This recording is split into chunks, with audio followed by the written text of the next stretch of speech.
Thanks so much. Brilliant. Thank you so much, Becky. I appreciate it. Yeah, I'm Jennifer Morpati.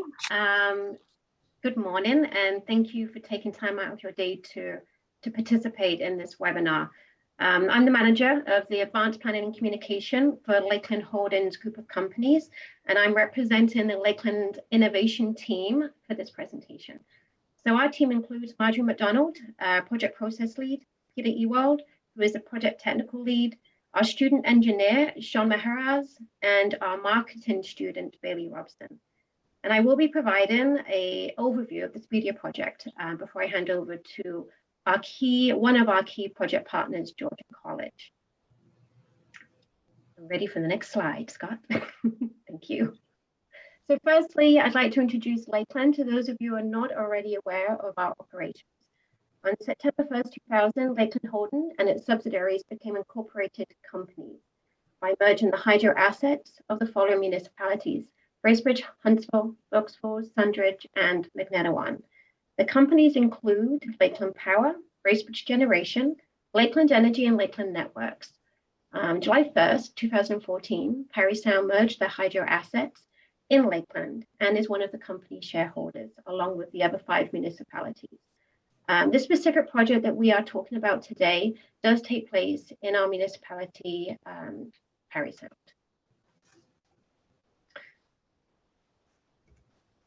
Ready, yeah. So as for the previous slide, Parry Sound is one of Lakeland's shareholders. And as you may already be aware, it's a very proactive municipality. The town was looking to become a sustainable community.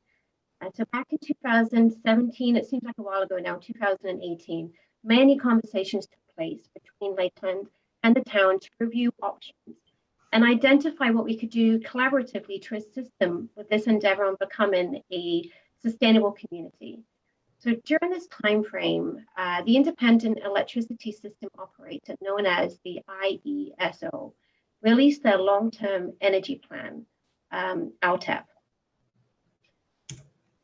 The long-term energy plan identified, among other things, the need to potentially upgrade the Parry Sound transmission station. Without upgrading this TS, it was estimated of approximately $30 million would be the cost to complete these projected upgrades.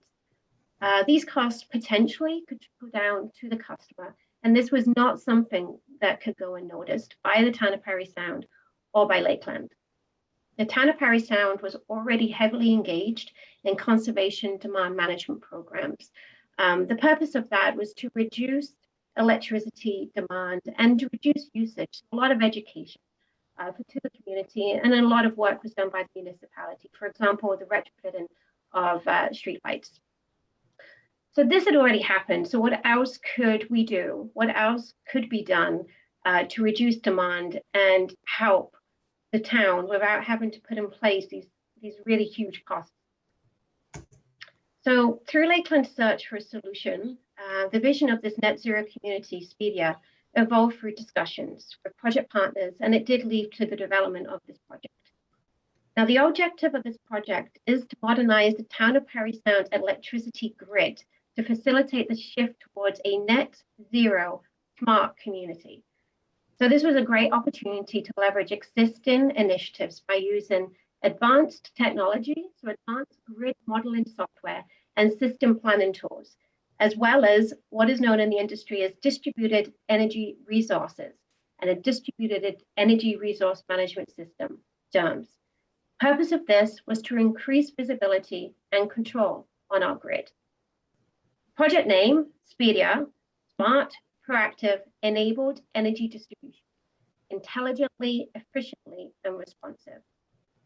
So identifying and working with one of our partners, Opus One Solutions, we worked together and applied to Natural Resource Canada's Smart Grid Fund Green Infrastructure for funding to assist us and move forward with this type of project. In 2019, we were successful and we started this project, Project SPEEDIER. So what does SPEEDIER entail? So there's 2 main components. First component is the installation of DERs, distributed energy resources, and what is called IoTs, Internet of Things, demand response devices. Second main component was the design and operation of a microgrid. All of these, again, are located in Parry Sound. And as you can see on this slide deck here, the MS3 F1 feeder. The DERs are located at 57 McFarland Street, utilizing potentially previously identified unusable land. And as you can see from the slide again, we successfully installed a fixed mounted solar array and a Tesla Megapack. It didn't come without its challenges. Installing these types of assets during COVID, we made it happen, but it's taken a little bit of a road to get there, but we're there.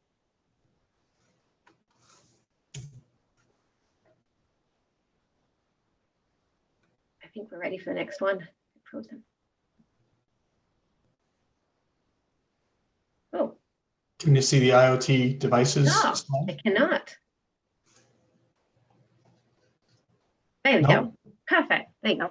Oh, okay. So the IoT devices, demand response, they were and could be located anywhere on the MS3 F1 feeder. So we have hot water tank controllers located at various residential and commercial locations.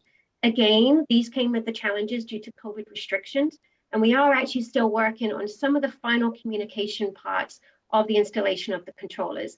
And any issues that we have are going to be resolved very shortly over the next few weeks. Installation of Tesla Powerwalls, they're called residential energy storage systems, again located at residential and commercial locations.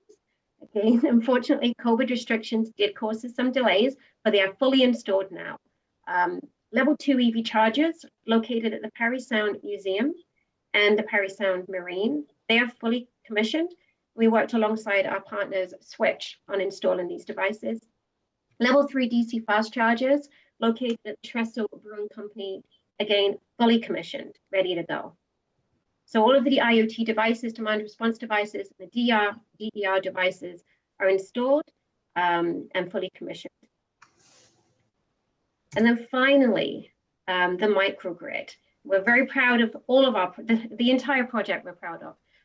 But the microgrid is the first of its kind. It's a seamless microgrid where we are creating an island and will power 165 customers during an outage. It might not seem like a lot, 165, but that is a huge endeavor for anyone to put in place. So we're very proud of where we have come.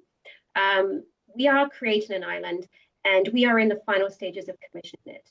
It's being controlled by Opus One's GridOS microgrid energy management system software, working very closely with Opus One to ensure this is a success.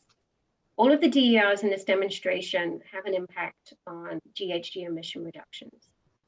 So therefore, that is why we are working with Georgian College's Outstanding Innovation Department to produce a GHG reporting component of SPEEDIER, one of our major components of what we are doing. So I'd like to hand over to Scott McCrindle at Georgian College, and he's going to take you through the processes that we have gone through to date. Great, thank you very much, Jennifer. My name is Scott McCrindle, so I represent Georgian College. I'm actually faculty with computer studies in the computer studies department and a program coordinator, but part of my role is to work with the research and innovation department on initiatives like this with Lakeland Holding. And this project was part of a component of my Master of Arts in Environmental Practice at Royal Roads University, of which I'm a recent graduate. So what we sought to do was to look at capturing, projecting and reporting on the greenhouse gas impact for distributed energy resources, specifically the SPEEDIER project in Parry Sound, Ontario. So this research began really in earnest in the fall of 2019 and is ongoing. So one of the challenges is that with the SPEEDIER project and with also with Parry Sound's commitment to a net zero community was how do we basically kind of quantify that commitment to contribute to Canada's Paris Agreement. The Paris Agreement addresses, in terms of Canada's commitment, addresses something called the Pan-Canadian Framework on Clean Growth and Climate Change. So this entails Canada's transition to a low-carbon future, and whereby energy will play an integral role in meeting our collective commitment. Electricity generation represents Canada's 4th largest source of greenhouse gas emissions. And the framework approach includes generating more electricity from renewable and low-emitting sources, improving access to clean power, and modernizing our electricity systems. So the research methodology consisted of a case study whereby myself and the SPEEDIER team and partners would implement a greenhouse gas accounting and reporting framework. So this involved looking at analyzing a number of different frameworks and standards. And one of the most internationally recognized was the World Resource Institute's Greenhouse Gas Protocol. And there was it's a protocol for project accounting, so looking at how projects can be quantified in terms of their greenhouse gas impact, and then specific guidance for grid-connected electricity projects. So this is from the Greenhouse Gas Protocol, and is available you can look at that online if you wish. They're publicly available. Also, we wanted to look at possible compliance in the future with the International Standards Organization for greenhouse gases, for specifically for project level accounting. So this was ISO standard 14064-2. So this, looking at compliance with both of these frameworks gave us kind of a roadmap for implementing this greenhouse gas system, and also allowed us to implement it in such a way that in the future we could look at possible compliance with audit. So these frameworks allow the proponents to compare baseline emissions, which and a baseline emission represents really what would have happened in the absence of a greenhouse gas project. So we'll, as I refer to SPEEDIER, or refer to it moving forward as a greenhouse gas project, right? So so we want to look over the next number of years in terms of what impact that will have on the greenhouse gas emissions that would have been produced by the assets in question. So, how does this work? So how does greenhouse gas assessment and reporting work? So first of all, if we look at this, this is from the Greenhouse Gas Protocol. So this is kind of a visualization of first the difference that we're looking to quantify between the baseline emissions and the project emissions. So the baseline emissions are really whereby we need to assess the business as usual scenario. So what would have happened in the absence of SPEEDIER for the 165 or so customers? What kind of emissions would that electrical consumption have produced? And once we can quantify that baseline, then we look at, okay, in the operation of the SPEEDIER assets, instead of the business as usual scenario, what would those activities themselves produce? So every activity has an impact, but what would that be? So it's the difference between the business as usual scenario, or what would have happened, and what we project will happen with the SPEEDIER project, which would produce those greenhouse gas reductions. The first step that's really important as we went through the process was doing something called assessing or defining the assessment boundary. So it's really important to look at the element. What are the elements of the SPEEDIER project that support this distribution system, and which of those will be included, and as importantly, which would not be included. So we had to be very, very clear about what we were assessing and what we were including, or what would be inside of the assessment boundary, and things that were not. So that step needed to be very, very clear.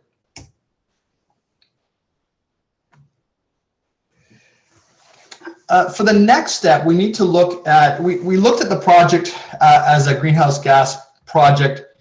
We look at it in its entirety, but we also, we begin by looking at each of those, what we call project activities within the project. So we look at each of the, for example, the PV solar array, or we look at the Tesla battery.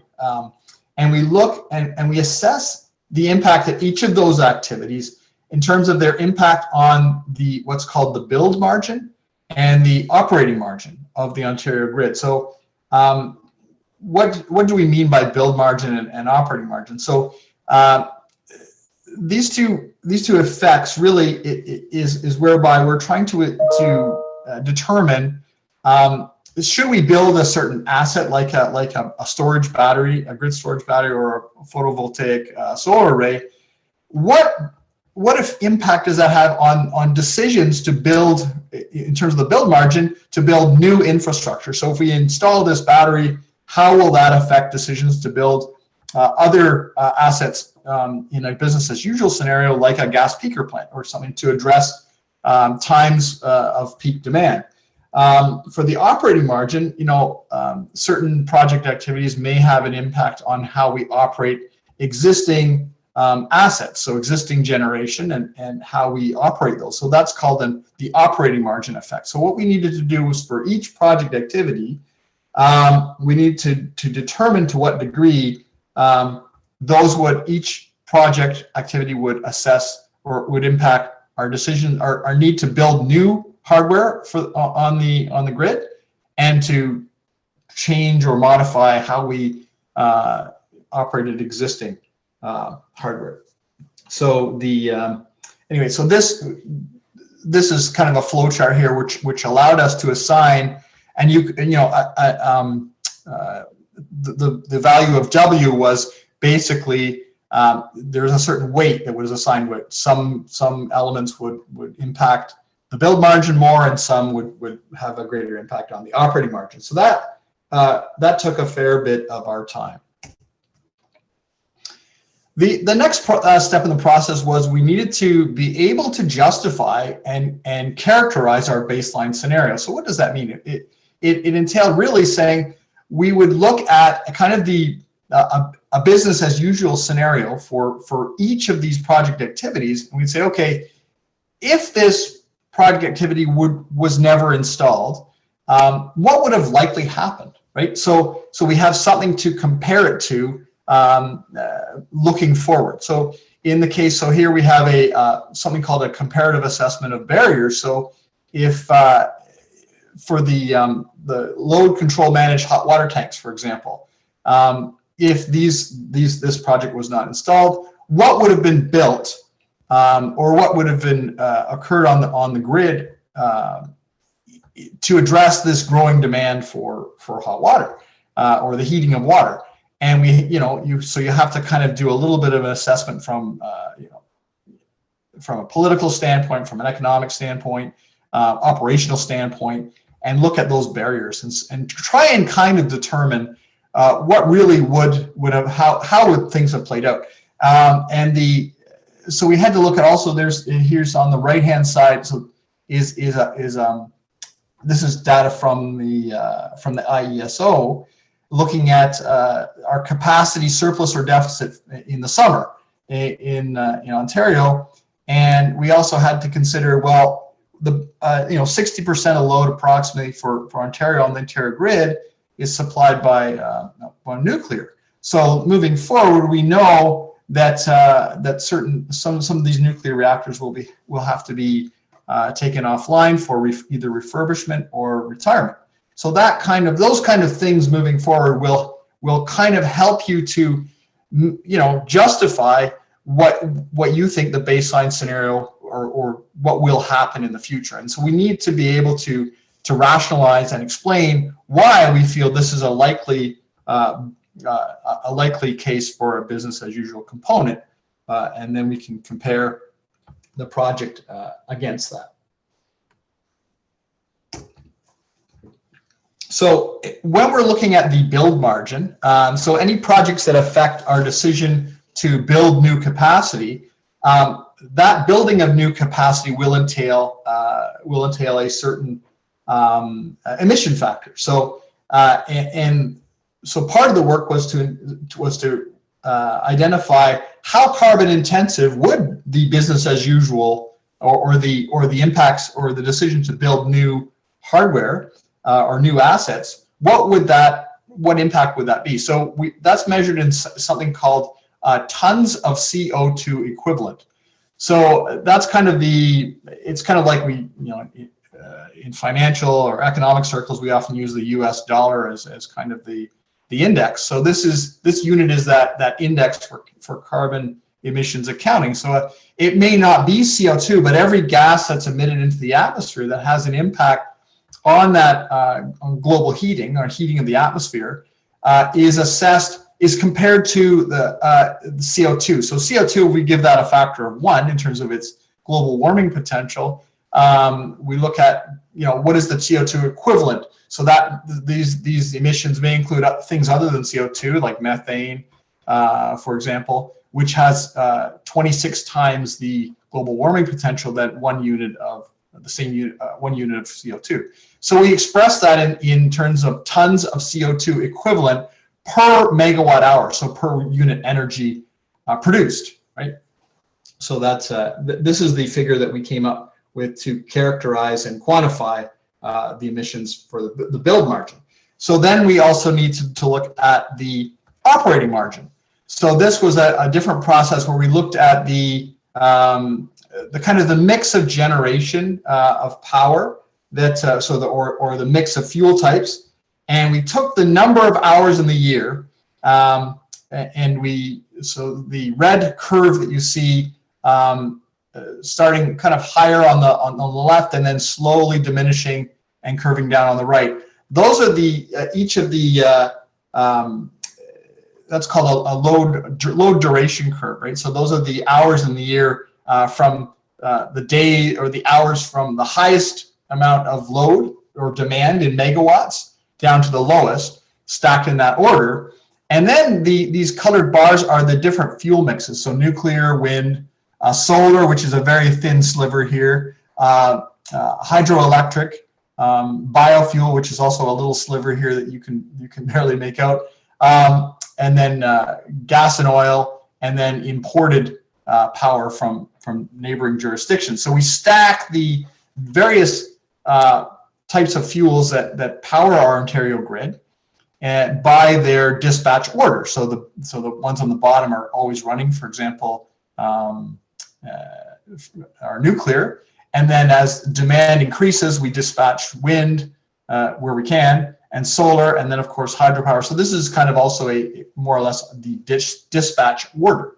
And then we looked at, okay, where do these various mixes, where do they collide with this demand response curve? And this is called, these are the times or the hours during the year which specific fuel types are what we call on the margin, right?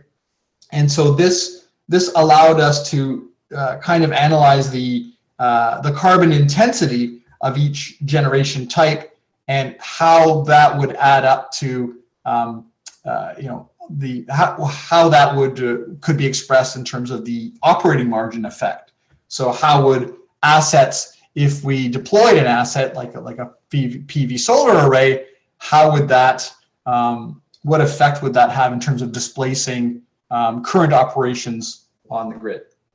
And so that amounted to, you can see here, also this is expressed in tons of CO2 equivalent per megawatt hour. So this was obviously a lower impact than the build margin, but an important figure to come up with all the same.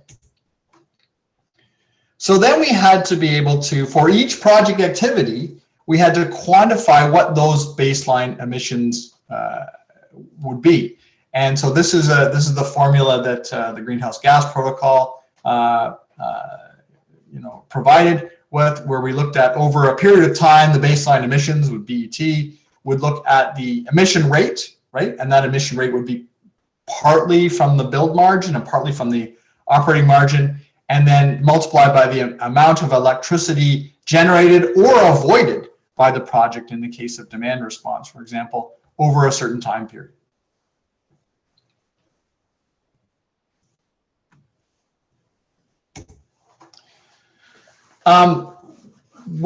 Part of the work involved when we're looking at energy demand patterns was also to look at, specifically in this particular region of Ontario, looking at there's kind of a seasonality to the demand. So there's these geographical differences were notable in the sense that here Parry Sound has a more significant peak demand event during the winter months if we compare that to Southern Ontario, and that's due to factors like a greater reliance on electric space heating and perhaps a lesser reliance in the summer on air conditioning. So these are called seasonal daily demand profiles. So typical daily demand profiles for power compared with the summer months and looking at the winter months. So this was helpful in kind of defining a baseline scenario, in this case for our battery electric storage systems like the Tesla Megapack, which was designed to address peak demand events. We had to know, well, what's the character of those peaking instances during the year. So we had to delve into some of this data, which was readily available from IESO and was extremely helpful in us understanding the nature of these, the impact of each of these project activities. So then, we need to be able to look at quantifying what those baseline emissions would look like. So what would the service that perhaps, and this is the battery electric storage system, the large utility scale grid battery, what would that, how do we quantify the service that it provides to the community, and then providing that same service using the regular grid, what kind of emissions that would have produced. So we had to look at, okay, there is, the project activity did draw from the grid in the sense that there's a charge phase. So down here in blue, the Megapack would charge, and for the most part, that's going to be charging during times of lower demand, right? And that will coincide with periods when we look at the Ontario grid, whereby the grid is of a lower carbon intensity. So there's fewer emissions per megawatt hour generated. So the battery will charge, and it's set up now where it will go through one charge cycle in per day, and then there'll be a discharge phase during each day, which would address those peak demand times. So that would kind of do something called peak shaving, where it will contribute energy and avoid the need for a draw on the Ontario grid during those times of local peak demand. So each of those activities, so that the discharge will displace energy that would otherwise be required from the grid, where the charge phase would actually draw on the grid. But those are different emission rates. So based on those build margin or operating margin effects for this project activity, when we discharge, we avoid 0.318 tons of CO2 equivalent, per megawatt hour. When we charge the battery, we incur 0.04 tons of CO2 equivalent per megawatt hour. So that's the difference. There's where we're kind of shifting, using the battery in a sense to shift our consumption of electricity from periods where the grid is very carbon intensive to periods where it is not so.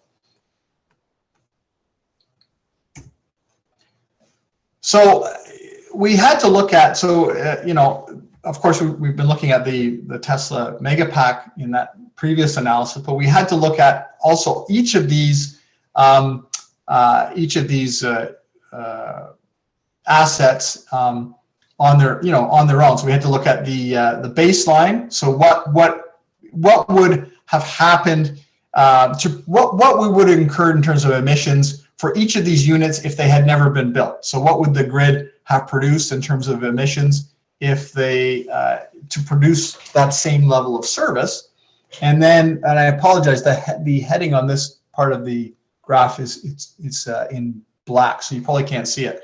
But this is the so these would be the project emissions. So these were the emissions whereby in the baseline scenario, so the business as usual scenario, and then if we bring online these projects, they will have a you know, in most cases, and that's what we've assessed, that there'll be a lower emissions. So the savings from the all of the project activities in total, we project per year to be 243 tons of CO2 equivalent per year. So, and that's a projection. Now, of course, we're going to be looking at the performance and seeing how it plays out with respect to our estimates. There's also one other interesting point whereby we have some emissions that are not directly attributable to the SPEEDIER project, but the SPEEDIER project has made possible. For example, we have the DC fast charging unit and the three level 2 public charging units. So the interesting thing about, and we talked earlier about the assessment boundary, right? So while the DC fast charging and the level 2 do belong to SPEEDIER, and we assess the impact from a carbon intensity perspective, they belong to this assessment. What we can't include in this assessment are the actual is the amount of gasoline fuel that is displaced or is not burned, because, for example, someone comes up with a private vehicle and charges at the DC fast charge, right? So that private vehicle is not part of the SPEEDIER system, right? And you know, it could be a private vehicle, could be a fleet vehicle, we don't know. But someone else may be claiming those carbon reductions. So if we were to claim those and then say it's a fleet vehicle, they were also to claim those reductions, you have in effect what's called double counting in greenhouse gas accounting, right? So what we've done is we've identified those as enabled emissions. So in a sense, they may not have been possible without putting that public charging in place. But our Natural Resources Canada did want to know, while we couldn't directly claim those emissions as our own, they did want to know what they were, because they have been made possible. So the SPEEDIER project did make those, you know, while we can't account for them, we can say we made them possible. So there's the difference between the directly attributable emission reductions, 243, versus if we include those enabled emissions, we're at 261 tons of CO2 per year.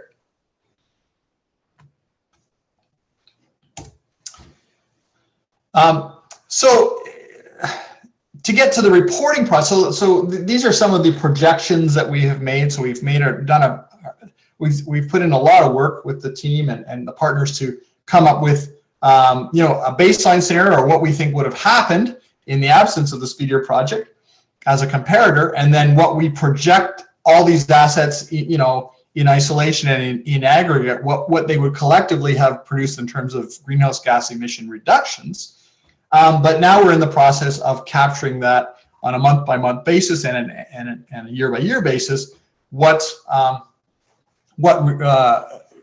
emission reductions are they actually producing? So we look here. This is an example of a typical monthly report for a specific asset. So this is the photovoltaic solar array for the month of July. So we can see how the red here is kind of, you know, the average over the year, what we expect the asset to be producing in terms of avoided emissions.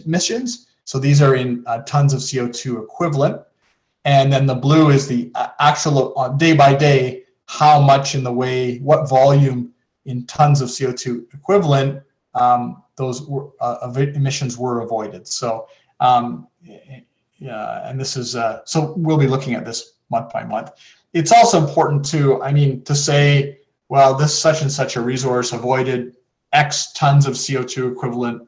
Yeah, it's very abstract, right? And a lot of the greenhouse gas accounting is extremely abstract, right? So it's also important to put these reductions in terms that people actually understand. They can, so we've used equivalency calculators, and this is from the United States EPA. So they have a very stringent and comprehensive utility that allows you to convert tons of CO2 equivalent into a variety of terms. So, for example, so in July, the photovoltaic solar array produced emission reductions equivalent to a vehicle not being driven 6,600 and so kilometers, which is significant, right? So that's helpful to put these kind of benefits in terms that people can relate to. So while the work is ongoing, so we're continuing this effort, and this will be ongoing probably for we've been working hard for nearly 2 years on this body of work, body of knowledge. We're continuing to track the performance now, and we'll be doing so probably for the next at least 2 more years, maybe 3 or 4. But there's a number of things in going through this. I mean, this being a pilot project, we've learned a lot, and sifting through large volumes of data was a challenge. But also looking at identifying what data was relevant was also perhaps, what do we pay attention to and what can we safely ignore? It's a time and resource intensive activity for anyone choosing to go through this. Obtaining appropriate data can be a real challenge. Maybe you can get data, but maybe it's not. Maybe it's 5 years old, or maybe it's it's the stringency is not, or the resolution of that data is not good enough. You have to make sure your assessment boundary is very, very clear, right? Because you risk double counting, like we saw with the EV charging. So you have to be very clear about what's included in the scope and what is not. It really is a nascent discipline. I mean, although we have international standards and we have frameworks that are very good, and it's still, relatively speaking, I mean, these tools have only been developed within the last 15, 20 years, and they're evolving quickly.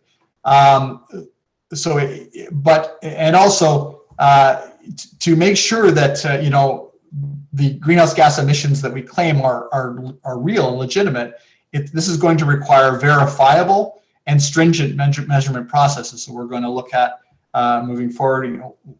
There needs to be a third-party audit. There needs to be other kind of checks and balances. So these aren't just talking points, but there's actual genuine emissions reductions due to these projects. So here's a quick, here are just some of the references with respect to the materials that were presented here. The research paper obviously has a more exhaustive list. And the research paper will also be made public for those who are interested in some light reading.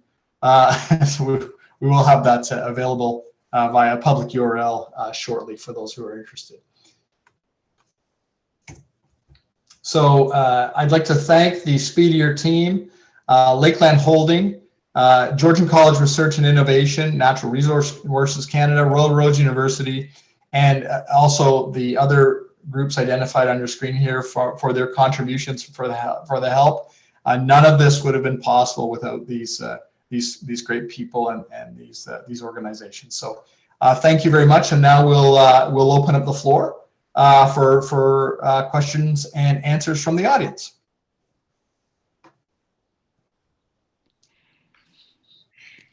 Thank you very much, Scott. That was a lot to take in. Really, really interesting to see the deep design of the project from the beginning. And I know that I studied the World Resource Institute framework as a student, so it's really nice to see that framework being applied. So thank you very, very much. No problem. So I'm just going to invite some of the participants, if you have questions now, to put them in that Q&A box at the bottom. a few people have said thanks in the chat box. That was great, Jen and Scott, fabulous work and well presented. And so thank you to the both panelists this morning. I see a few questions are coming in now. And what I'll just do, Scott, maybe is read the question to you. The question is, as part of your accounting, did you consider the GHGs that went into construction and manufacturing of the equipment and construction of the photovoltaic field, et cetera? In other words, I don't know if that's full cost accounting or some equivalent, but we may have missed that. Could you speak to that? Sure. Thank you. And Jennifer, you can jump in too if you have anything to add. So under the greenhouse gas protocol, that's called a one-time impact. So there are ongoing, so for a project activity, there are ongoing impacts that can be quantified. But yeah, so for example, you're pouring concrete foundations or pads for a battery. Yeah, there are greenhouse gas emissions that can be attributable to that, to the transport of the materials, the concrete itself. Where we could capture those impacts, we did. But those data are not always hard to come by, right? Or it's not always available. They're not always easy to come by. So where you cannot capture those, you have to be very clear about any of those limitations, and you have to be transparent about it. So one of the principles of greenhouse gas accounting is that you're conservative and you are transparent. So yeah, where those data were available, we included them. Where they're not, we made a note that there is an impact. We're either looking to get those figures or they're not included in this assessment. Great.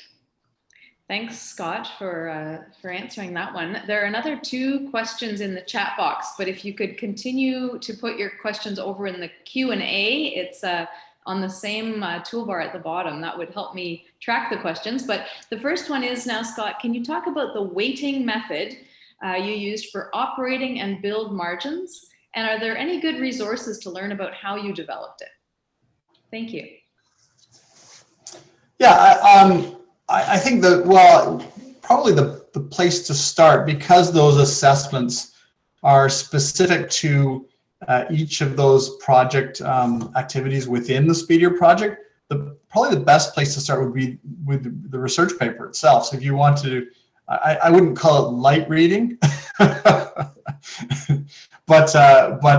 we're going to post, as part of this project, we committed to that transparency. So we're going to post that for everyone to you can pour through how we weighted each of those project activities in terms of their impact on the build margin and the operating margin.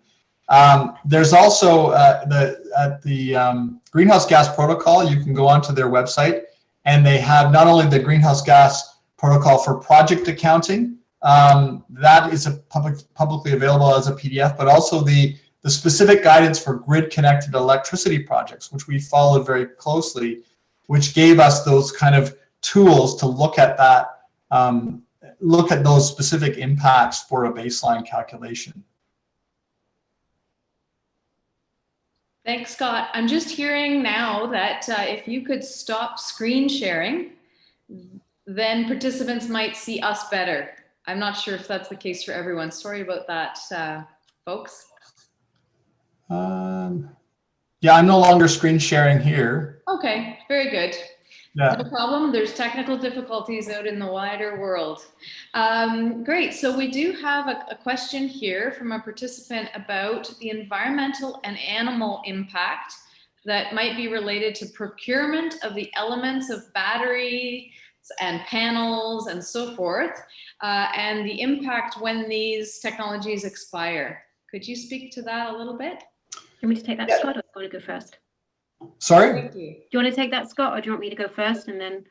Yeah, if you want to, why don't you open up on that one, and I'll infill if there's anything I can speak to from my. Yeah, I mean, of course, that is a concern with regards to any impacts on any procurement of any product. There's always that concern that there would be a negative impact on the environment, negative impact on our communities and what have you. As our team, we did take that into consideration, and we are continuing to look at what is the future when a battery expires? What is the future with the panels when they are no longer able to do what we need them to do? That is part of our project, and that is part of our dissemination.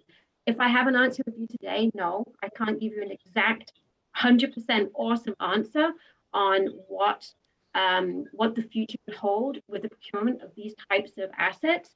But I want to be able to make sure that I tell you that we care and we are looking into it. It is part of our project SPEEDIER. Scott probably has a more technical answer. I have a more of an emotional community answer, but yeah, Scott.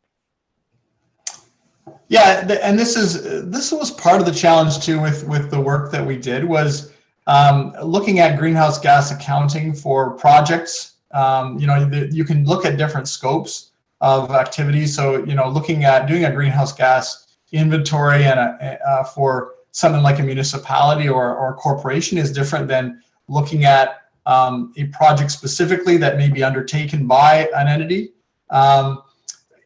It's interesting. And I think this is where we talk about this being a nascent discipline. It begins to be. You can really get into the weeds really quickly because doing a full life cycle analysis or LCA of a certain, say we look at a battery, there's going to be an impact for the mining of those raw materials, from the transport, from the assembly and manufacturing, and then to the commissioning and the installation. Yes, there's going to be an impact. Yes, there's going to be an impact during its operation in terms of emissions. And yes, when it's decommissioned, there are going to be certain impacts. So doing a life cycle analysis, the tools are trying to capture in a way those one-time impacts. So where those impacts can be obtained, they encourage you to include those as part of the greenhouse gas accounting. But the rules, they're not hard and fast. So all that they ask you to do is to be transparent when you're talking about there's going to be assumptions and limitations with any kind of accounting or reporting work of this nature. It's important to be conservative, transparent, and clear about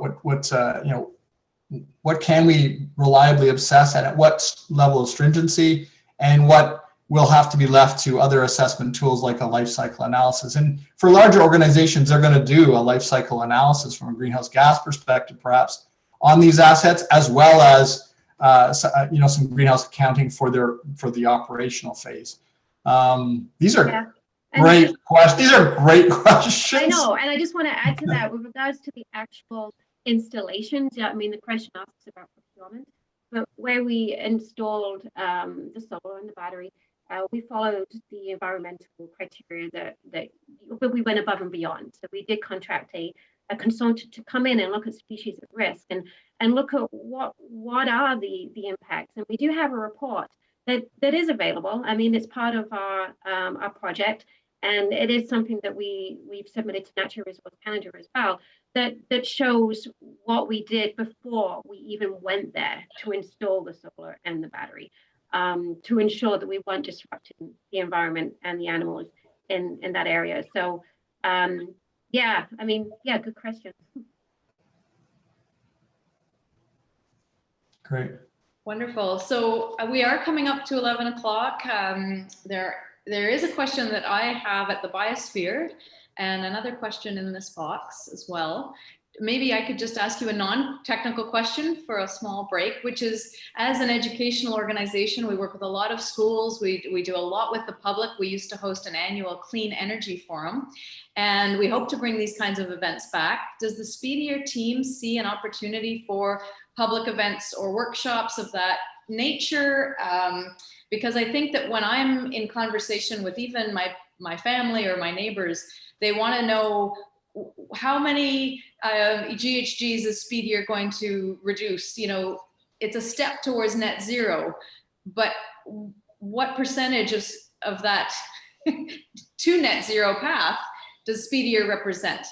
In other words, I've been told that the hydroelectricity generated by the town is a certain percentage of our generation. And I imagine, you know, the photovoltaic is another piece of that. So I just wanted to say, from a public perspective, are there chances to engage at that level? Speaking on Lakeland's side, yes, of course, we would love to. We're still in the final stages of completing the project. We're not fully commissioned yet. You know, working with Scott at Georgian College, this isn't a one-off thing. Like, we're going to be analyzing this over the next few years. So yeah, we would love to disseminate and to discuss and organize workshops with schools. We would love to do that. Scott? Yeah, I mean, this is part of the reason why I personally got involved, and I mean, I'm an educator. This is our role in the community, is to engage with the public and engage with the private sector, with industry, with everybody.